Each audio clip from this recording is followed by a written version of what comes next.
আপনি কি জানেন গুগল, মাইক্রোসফটের মতো বড় বড় কোম্পানি ওয়ার্ক এথিক্সকে সবচেয়ে বেশি গুরুত্ব দেয়? কিন্তু আসল কথা হলো, এই ওয়ার্ক এথিক্স আমাদের নবীজি সাল্লাল্লাহু আলাইহি ওয়াসাল্লাম 1400 বছর আগেই শিখিয়ে গেছেন। সফল হতে চাইলে আপনার জন্য 3টি সুন্নাহ ওয়ার্ক এথিক্স। 1. সময়ের সঠিক ব্যবহার।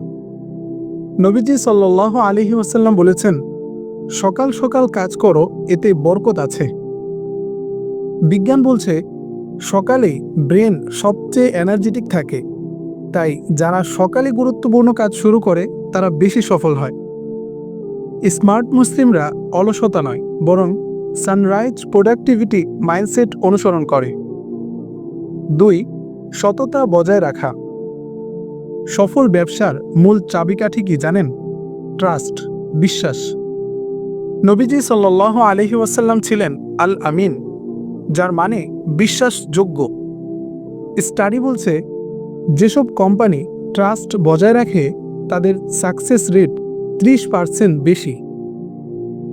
সত্যবাদিতা শুধু নৈতিকতায় নয়, এটি বাস্তব জীবনের সাফল্যেরও গোপন ফর্মুলা। 3. হার্ডওয়ার্ক প্লাস তাওয়াক্কুল। শুধু পরিশ্রম করলেই হবে না, বরং আল্লাহর উপর ভরসাও রাখতে হবে। নবীজি সাল্লাল্লাহু আলাইহি ওয়াসাল্লাম বলেছেন, তুমি তোমার উটকে বেঁধে রাখো, তারপর আল্লাহর উপর ভরসা করো। এই কথার মানে কি? এই কথার মানে হচ্ছে তুমি প্রোডাক্টিভ হও, নিজের চেষ্টা করো, প্ল্যান করো, তারপর আল্লাহর উপর ভরসা রাখো। স্মার্ট মুসলিমরা শুধু স্বপ্ন দেখে না, তারা কাজও করে। আপনার জন্য টাস্ক, আজ থেকেই এই 3টি সুন্নাহ আপনার ওয়ার্ক এথিক্সে অ্যাড করুন। সফল হতে চাইলে দেরি নয়, এখনই শুরু করুন। শেয়ার করুন সবার মাঝে, যেন সবাই স্মার্ট মুসলিম হতে পারে।